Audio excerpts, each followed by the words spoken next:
Dans le quartier du Mistral, le temps semble s'être figé au moment précis où l'inquiétude a cessé d'être abstraite pour devenir une douleur palpable. Depuis des heures, Luna avance avec ce poids sourd dans la poitrine, cette certitude irrationnelle que quelque chose s'est brisé sans qu'elle sache encore comment le réparer. Elle fait semblant de respirer normalement, de répondre aux questions, de se tenir droite. Mais à l'intérieur, tout hurle. Car l'absence de Martin n'est plus une simple disparition, c'est un vide qui aspire chaque pensée, chaque espoir, chaque battement de cœur. C'est Thomas Marcy qui rompt cette attente étouffante. Un message, presque banal, reçu d'un ami. Il a reconnu Martin, seul, assis dans un snack à l'écart du centre. Rien de spectaculaire, et pourtant, ce détail minuscule agit comme un électrochoc. Thomas n'hésite pas une seconde, il appelle Luna. Sa voix est rapide, tendue, mais porte une promesse, Martin est vivant. À cet instant précis, Luna n'écoute plus les mots, seulement la certitude qui s'impose, elle doit le voir, maintenant. Lorsqu'elle pousse la porte du snack, le monde se contracte autour d'elle. Le bruit des assiettes, l'odeur de graisse chaude, les conversations en arrière-plan, tout disparaît. Il est là, assis, recroquevillé, le regard fuyant, comme s'il attendait une menace invisible. Martin lève les yeux, et quelque chose se fissure en lui. Luna ne réfléchit pas. Elle traverse la pièce, l'attrape, le serre contre elle. Elle sent sa respiration irrégulière, ses épaules secouées par des sanglots qu'il ne maîtrise plus. Elle découvre alors la blessure à sa jambe, mal soignée, encore fraîche, comme une trace laissée par la fuite et la peur. Ce n'est pas la gravité de la plaie qui glace Luna, mais ce qu'elle raconte, une errance, une urgence, une survie à l'instinct. Sur le chemin du retour, Martin parle peu. Son regard s'accroche aux vitrines, aux passants, comme s'il cherchait à vérifier que le danger ne surgira pas d'un coin de rue. Luna comprend, sans qu'on ait besoin de lui expliquer, ce qu'il a vécu l'a dépassé. Il n'est pas seulement blessé physiquement. Il est ailleurs, coincé dans un présent qui n'en finit pas de rejouer la peur. Chaque bruit est une alarme. Chaque silence, une menace. À la clinique, Gabriel Riva examine Martin avec une attention méthodique, presque trop calme pour la tempête qui fait rage sous la peau du jeune homme. La blessure n'est pas profonde. Des antibiotiques suffiront. Mais Gabriel s'attarde sur autre chose. L'état de fatigue extrême, la tension constante, la façon dont Martin sursaute au moindre mouvement. Il pose des mots là où Luna n'avait que des intuitions. Stress post-traumatique. Le cerveau est resté bloqué en mode alerte, incapable de comprendre que le danger est passé. Gabriel insiste, surtout, ne pas le brusquer. Ne pas chercher à obtenir des réponses trop vite. Chaque pression pourrait le faire replonger dans la panique. Pendant ce temps, au commissariat, l'atmosphère n'est pas plus légère. Idriss Salem et Stanislas avancent sur une enquête qui prend une tournure inquiétante. Les empreintes de Martin ont été retrouvées dans une camionnette de chantier. Le conducteur est soupçonné d'être impliqué dans la mort d'un sans-papier. Un lien familial relie la victime et le chauffeur, cousins, mais pas égaux face à la loi. L'un avait des papiers, l'autre non. Détail cruel, presque banal, qui en dit long sur la violence silencieuse du monde qui entoure Martin. Pourquoi la bâche achetée par le chauffeur n'a-t-elle jamais servi? Chaque question ouvre un gouffre de soupçons. Quand Idriss rend visite à Luna pour lui annoncer ses avancées, il la trouve à la fois soulagée et terriblement fragile. Il lui demande de rester calme, de continuer à soutenir Martin sans lui transmettre l'angoisse de l'enquête. Car une chose est désormais claire, Martin n'est pas un simple témoin perdu par hasard. Il est au cœur d'un engrenage plus vaste, plus sombre, dont il a vu trop de choses. La soirée tombe sur le Mistral, mais le repos n'arrive pas. Martin reste assis, silencieux, le regard fixé dans le vide. Luna s'approche, pose une main sur son bras. Elle ne pose pas de questions. Elle est là, simplement. Et dans ce silence partagé, une évidence se dessine. Martin n'est pas encore prêt à dire la vérité. Quelque chose, ou quelqu'un, lui inspire une peur plus grande que la police, plus grande que la douleur. Une peur qui, déjà, commence à inquiéter Idriss et Stanislas, sans qu'ils sachent encore jusqu'où elle les mènera. Pendant ce temps, la nuit s'installe, et avec elle l'impression que le Mistral retient son souffle. Car si Martin est rentré vivant, ce qu'il cache pourrait bien faire basculer bien plus qu'une seule enquête. Dans l'appartement, la lumière du matin peine à dissiper la nuit qui s'est logée dans le regard de Martin. Il n'a presque pas dormi. Chaque micro-silence a résonné comme un pas dans le couloir, chaque souffle comme une alarme. Luna le sent avant même qu'il ne parle. Son corps est revenu, mais son esprit reste prisonnier de ce qu'il a traversé. Elle s'assoit près de lui, à distance respectueuse, comme l'a conseillé Gabriel. Rien brusqué, rien forcé, juste être là. À l'autre bout du Mistral, Idriss et Stanislas reprennent le fil de l'enquête au chantier. Les ouvriers parlent à voix basse, hésitent, se contredisent.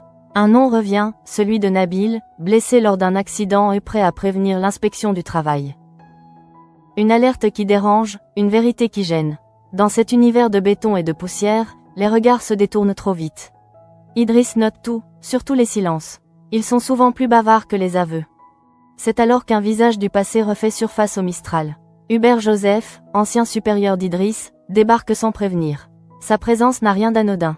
Il apporte avec lui une information lourde de conséquences. Slimani n'est pas qu'un chauffeur suspect. Il est lié à un réseau de trafic d'êtres humains. Des vies déplacées, broyées, échangées comme de la marchandise. Et Martin, malgré lui, se retrouve au croisement de ces routes obscures. Quand Martin est convoqué pour un premier échange, Luna l'accompagne du regard jusqu'à la porte. Elle sait qu'il n'est pas prêt, mais il ne peut pas fuir indéfiniment. Dans la salle d'interrogatoire, l'atmosphère est feutrée, presque trop calme. Stanislas pose des questions simples. Idriss observe, puis la photo apparaît. Slimani. À la seconde où l'image glisse sur la table, Martin blêmit. Son souffle se coupe. Un battement de cœur de trop, un silence trop long. Et enfin, cette phrase, lâchée comme une bouée. Je le connais pas. Le mensonge est fragile, presque audible. Idriss le sent, Joseph aussi, mais il recule d'un pas. Trop insister maintenant serait contre-productif. Ils échangent un regard. Quelque chose a terrifié Martin au point de lui faire préférer le soupçon à la vérité. Et cette peur-là n'est pas ordinaire. Elle vient de plus loin que la simple menace physique. Pendant ce temps, au Mistral, une parenthèse de normalité tente de s'imposer. Jawad, épuisé mais fier, a travaillé tout le week-end pour transformer l'appartement qu'il partage avec Ariane. Il a pensé à chaque détail, jusqu'à faire encadrer une photo de deux. Zoé et Aya ont aidé à tout nettoyer, chassant les traces des anciens locataires et même les poils du chat. Une comédie légère s'invite quand Zoé s'amuse à provoquer Ariane, la laissant croire que Jawad a tout raté. La surprise tombe à l'eau, puis renaît aussitôt quand la vérité éclate. Ariane découvre l'appartement, l'émotion la submerge. Et comme une réponse intime, presque magique, Bouchon bouge dans son ventre. Un signe de vie, de futur, qui contraste violemment avec la fragilité de Martin. De retour chez Luna, le poids de l'interrogatoire se fait sentir. Martin s'enferme dans le silence. Luna, elle, choisit la douceur. Elle s'excuse pour la gifle d'hier, pour ce moment où la peur l'a dépassée. Martin esquisse un sourire triste. Il admet qu'il l'avait cherché. Il se serre dans les bras, longtemps, comme pour se rappeler que le monde n'est pas fait que de menaces invisibles. Mais l'ombre est toujours là. Les vêtements de Martin partent à l'analyse. Chaque fibre peut raconter une histoire qu'il n'ose pas dire. Joseph, déterminé, l'a annoncé clairement, il fera parler Martin. Non par cruauté, mais parce que derrière son silence se cache peut-être la clé pour démanteler un réseau qui détruit des vies. À ce moment-là, Martin comprend que se taire ne suffira pas éternellement. Et Idriss, de son côté, sait désormais que la vérité qu'il cherche n'est pas seulement judiciaire. Elle est humaine, faite de peur, de loyauté brisée et d'un traumatisme qui n'a pas encore livré tous ses secrets.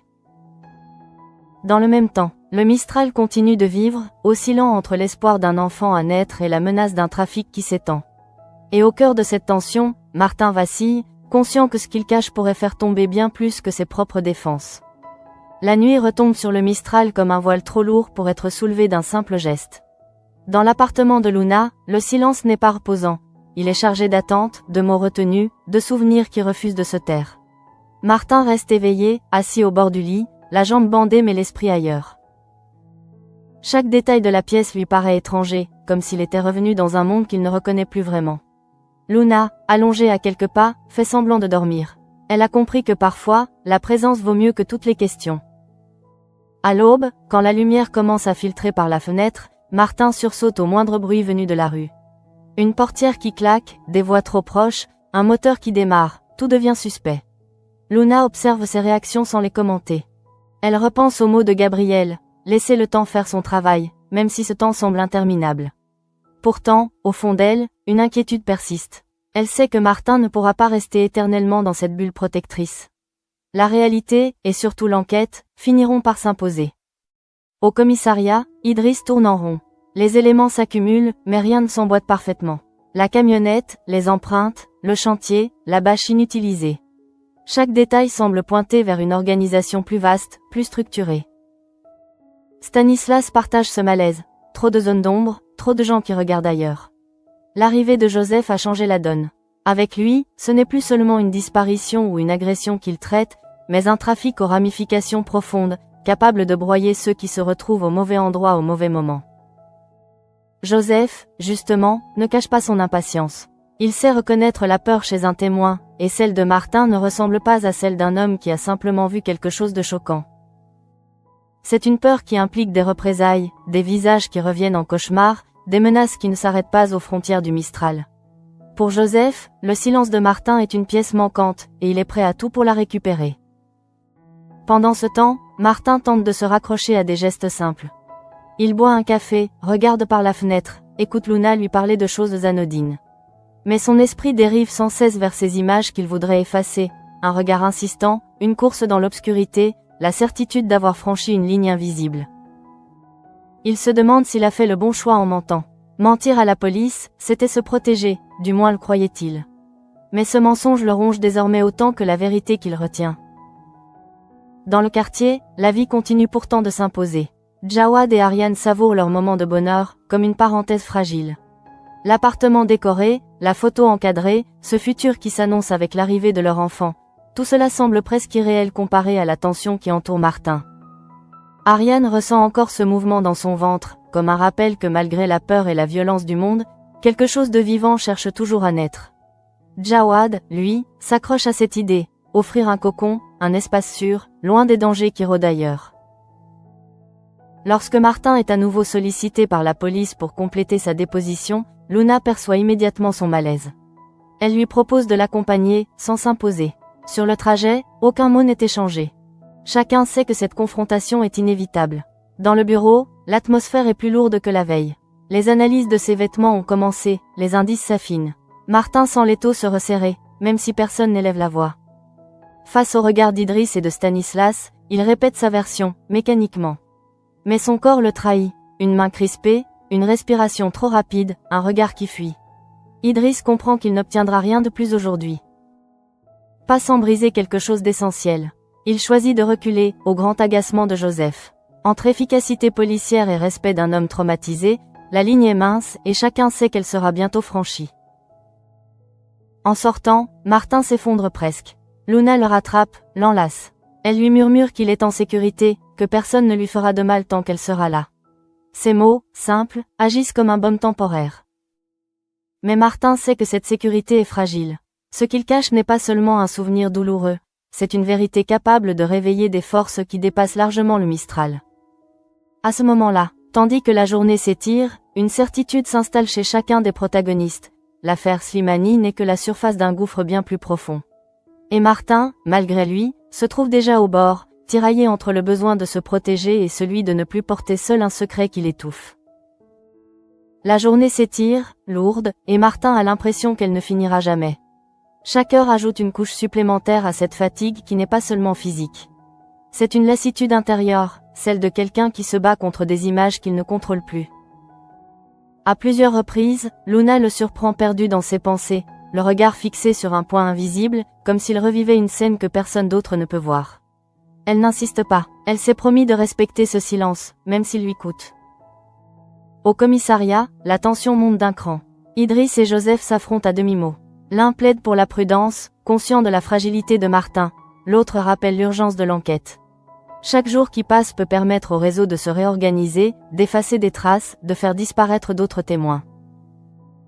Joseph n'ignore pas l'état de Martin, mais pour lui, la priorité reste la protection des victimes potentielles. Ce désaccord n'est pas qu'une divergence professionnelle, il révèle deux visions du métier, deux manières d'affronter la peur. Stanislas, pris entre les deux, tente de maintenir l'équilibre. Il sait que pousser Martin trop vite pourrait le faire basculer, mais il sent aussi que ce silence n'est pas seulement le fruit d'un traumatisme. Il y a une décision derrière ce mutisme, un choix douloureux, peut-être même un sacrifice. Quelque chose retient Martin du côté de l'ombre. Pendant ce temps, au chantier, de nouvelles informations émergent. Les ouvriers se montrent de plus en plus méfiants, certains refusent de parler. Idriss perçoit une peur diffuse, presque collective. Le trafic d'êtres humains n'est plus une hypothèse lointaine, il a laissé des traces concrètes, des regards fuyants, des histoires murmurées à voix basse. La camionnette devient le symbole de cette peur, un simple véhicule de travail transformé en instrument de passage et de disparition. Chez Luna, l'atmosphère est différente, presque irréel. Elle prépare le dîner, parle de choses simples, raconte une anecdote sans importance. Martin écoute à peine, mais il apprécie ce flot de normalité.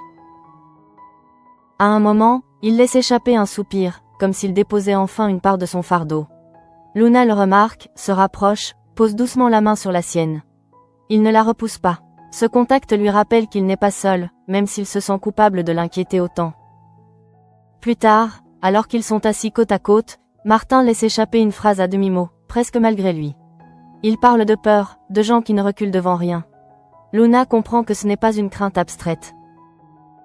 Elle devine que Martin a vu, ou compris, quelque chose qui dépasse un simple incident. Mais elle se retient de poser la question qui lui brûle les lèvres. Elle sait que forcer la vérité maintenant pourrait tout faire voler en éclats. Au même moment, Aryan et Jawad savourent leur soirée dans l'appartement fraîchement aménagé. Ils parlent d'avenir, de ce bébé qui arrive, de ce qu'ils veulent construire ensemble. Aryan sourit, émue, consciente que ce bonheur est fragile mais précieux. Cette parenthèse lumineuse agit comme un contraste cruel avec l'angoisse de Martin. Le Mistral semble osciller entre deux réalités parallèles, l'une tournée vers la vie, l'autre happée par la violence du monde extérieur. Quand la nuit tombe, Martin ressent de nouveau cette oppression familière. Les bruits de la ville prennent une dimension démesurée. Luna se lève, ferme les volets, allume une petite lampe. Elle crée un cocon, un refuge provisoire. Martin la regarde faire, reconnaissant, mais une pensée l'obsède. Combien de temps ce refuge tiendra-t-il? Car il sait que l'enquête avance, que Joseph ne lâchera pas, et que tôt ou tard, il devra affronter ce qu'il fuit. Dans le même temps, au commissariat, Idriss relit le dossier. Une intuition le traverse. Martin ne ment pas pour se protéger lui-même, mais peut-être pour protéger quelqu'un d'autre, ou éviter une réaction en chaîne qu'il juge encore plus dangereuse. Cette idée ne le quitte plus. Et s'il avait raison, alors le silence de Martin serait bien plus qu'un simple symptôme de stress post-traumatique. Ce serait un acte désespéré, posé au cœur d'un engrenage qui menace déjà de s'emballer. La nuit s'installe pour de bon, épaisse, presque collante. Martin a cessé de lutter contre l'insomnie. Il s'assoit près de la fenêtre entr'ouverte, laissant l'air frais caresser son visage comme pour vérifier qu'il est bien là, vivant. Pourtant, son regard demeure ailleurs. Les images qu'il tente de refouler remontent par vagues, imprévisibles. Une voix trop proche, un pas derrière lui, une porte qui claque. Son corps réagit avant même qu'il ait le temps de comprendre. Le cœur s'emballe, la respiration se bloque. Luna s'approche, sans bruit, et s'assied à côté de lui. Elle ne dit rien, elle partage simplement cet instant suspendu. Au commissariat, Idriss n'a pas quitté son bureau. Les rapports s'empilent, mais son esprit revient toujours au même point, le mensonge de Martin. Ce n'était pas un mensonge calculé, froid. C'était une réaction de survie. Idriss se repasse la scène en boucle, cherchant le détail qu'il aurait pu rater. Il est convaincu que Martin n'est ni complice ni indifférent. Il est piégé, et cette certitude le pousse à revoir toute la stratégie de l'enquête.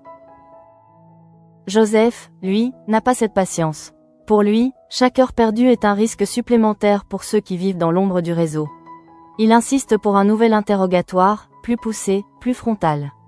Stanislas tente de temporiser, rappelant l'avis médical, la fragilité psychologique de Martin.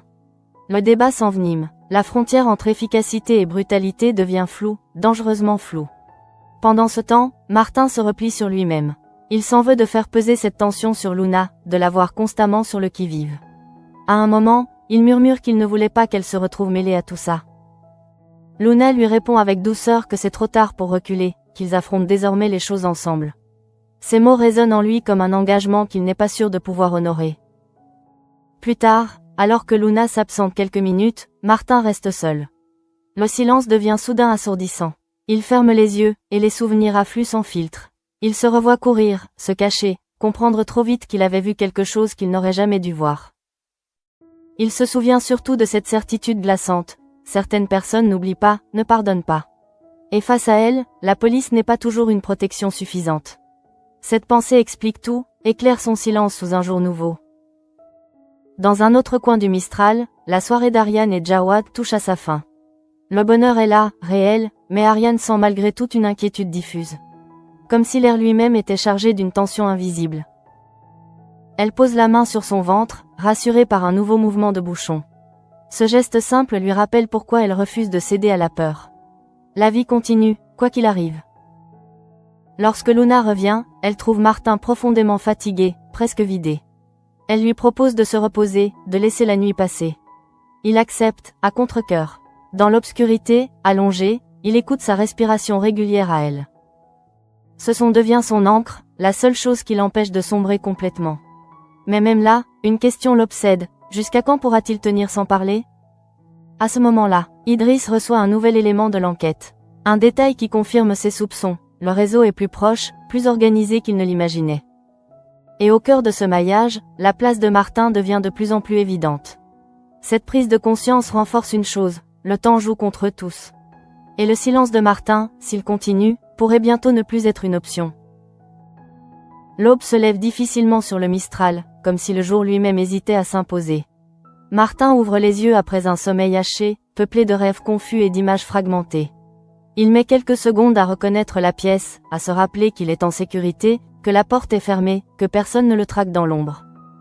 Cette phase de réveil est devenue un combat quotidien, un moment où il doit convaincre son propre esprit que le danger n'est plus immédiat. Luna le regarde faire, silencieuse, consciente que chaque matin est pour lui une épreuve à part entière. Au commissariat, la pression monte encore. Les derniers éléments recueillis par Idriss confirment l'existence d'un réseau structuré, méthodique, qui exploite la vulnérabilité de ceux qui n'ont pas de papier. Ce n'est plus une hypothèse, mais une certitude glaçante. Les ramifications dépassent largement le chantier initial, et certaines pistes mènent vers des zones où la police n'intervient qu'avec prudence. Cette découverte change la perspective. Martin n'a pas seulement croisé la route de criminels, il a frôlé un système qui élimine les obstacles sans scrupule. Joseph ne cache plus son impatience. Il convoque Idriss et Stanislas pour faire le point, insistant sur la nécessité d'une action rapide. Selon lui, chaque silence est une opportunité offerte aux trafiquants pour se réorganiser. Idriss, lui, reste focalisé sur Martin. Il sait que le forcer à parler maintenant pourrait avoir des conséquences irréversibles. Il propose une approche différente, plus progressive, qui permettrait à Martin de reprendre pied avant de livrer ce qu'il sait. La discussion est tendue, presque conflictuelle. Aucun des deux n'a tort, et c'est précisément ce qui rend la situation si délicate. De retour chez Luna, Martin ressent cette tension à distance, comme si elle traversait les murs. Il sent que quelque chose se prépare, que l'étau se resserre. Luna, fidèle à la promesse qu'elle s'est faite, choisit de lui parler avec honnêteté, sans pression.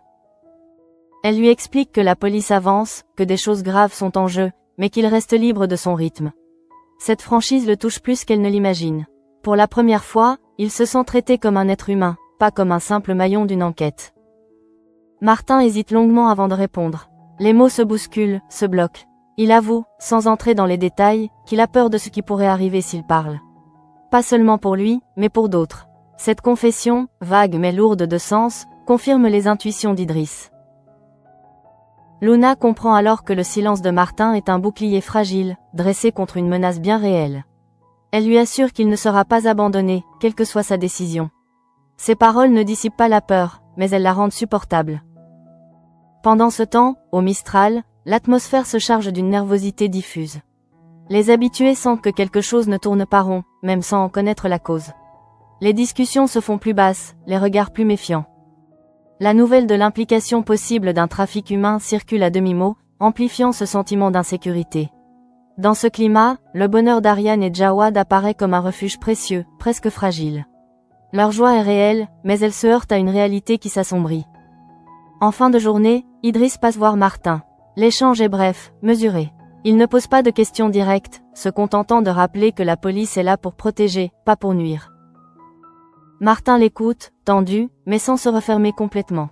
C'est un pas minuscule, presque imperceptible, mais essentiel. Idriss repart avec la conviction que Martin finira par parler, à condition qu'on lui laisse l'espace nécessaire. Dans le même temps, Joseph prépare déjà la suite. Il sait que la patience a ses limites, surtout face à un réseau aussi dangereux. La confrontation approche, inévitable.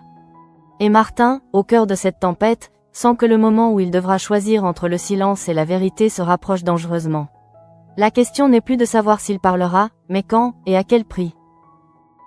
La fin de journée tombe sur le Mistral avec une lenteur presque cruelle, comme si chaque minute cherchait à éprouver un peu plus les nerfs déjà à vif. Martin observe la rue depuis la fenêtre, attentif au moindre mouvement. Il sait désormais que l'attente est une illusion, ce qu'il redoute avance malgré tout. Luna, à ses côtés, perçoit cette tension sans avoir besoin de la nommer. Elle comprend que le temps de la simple protection touche à sa limite, et que bientôt, Martin devra affronter ce qu'il fuit depuis son retour. Au commissariat, Idriss rassemble une dernière fois les éléments du dossier. Les indices convergent, dessinant les contours d'un réseau solide, ancré, dangereux. L'intervention de Joseph a accéléré les choses. Des vérifications sont en cours, des surveillances discrètes se mettent en place. L'enquête n'est plus théorique, elle se prépare à frapper. Et au centre de cette mécanique, il y a toujours ce silence qui dérange, celui de Martin, à la fois obstacle et clé. Joseph, fidèle à sa réputation, ne mâche pas ses mots. Il annonce qu'il faudra bientôt obtenir un témoignage clair. La menace n'est pas formulée, mais elle flotte dans l'air. Idriss sent la pression s'abattre sur lui aussi. Il se retrouve à devoir défendre une approche humaine face à une urgence sécuritaire. Ce dilemme le ronge, protéger Martin sans compromettre la sécurité d'autres victimes potentielles. Il sait que le moindre faux pas pourrait tout faire basculer. Chez Luna, l'atmosphère est étrangement calme. Martin s'assoit, respire profondément. Il semble rassembler quelque chose en lui, comme si une décision prenait forme lentement, douloureusement. Luna le regarde, prête à accueillir ce qu'il dira, ou ce qu'il choisira de taire encore. Elle lui répète qu'elle est là, qu'elle le restera. Cette constance est peut-être la seule chose qui l'empêche de s'effondrer complètement. Martin finit par briser le silence, sans entrer dans les détails. Il évoque des gens dangereux, des situations qu'il n'aurait jamais dû voir, des conséquences qu'il redoute encore. Il ne nomme personne, ne confirme rien, mais ces fragments suffisent à faire comprendre l'ampleur de ce qu'il porte. Luna écoute, bouleversée. Elle mesure enfin que son traumatisme n'est pas seulement lié à ce qu'il a subi, mais à ce qu'il sait. Et ce savoir-là pèse lourd. Pendant ce temps, au Mistral, la soirée d'Ariane et Jawad se termine sur une note douce. Ils se promettent de préserver leur bulle, de ne pas laisser la peur envahir ce qu'ils construisent. Ce contraste est frappant. D'un côté, un avenir qui s'écrit avec espoir. De l'autre, une vérité qui attend d'être révélée, au risque de tout détruire. Le quartier vit ces deux réalités en parallèle, sans savoir laquelle prendra le dessus. La nuit venue, Martin s'allonge enfin, épuisé. Les pensées continuent de l'assaillir, mais quelque chose a changé. Il n'est plus complètement seul avec son secret. Cette prise de conscience ne le soulage pas totalement, mais elle ouvre une brèche. Une possibilité. Idriss, de son côté, quitte le commissariat avec cette même impression. La situation est instable, mais pas désespérée. Tout dépendra du prochain pas de Martin. Dans l'ombre, Joseph affine déjà sa stratégie. Il sait que la vérité finira par sortir, d'une manière ou d'une autre. La question est de savoir si elle émergera dans un cadre maîtrisé, ou dans le chaos. L'épisode s'achève sur cette tension suspendue, ce moment fragile où tout peut encore basculer. Au Mistral, les lumières s'éteignent peu à peu. Mais derrière certaines fenêtres, les esprits restent en alerte. Car si Martin est revenu vivant, ce qu'il cache continue de hanter ceux qui l'entourent. Et chacun sent, confusément, que ce silence n'est qu'un répit avant une tempête qui s'annonce déjà.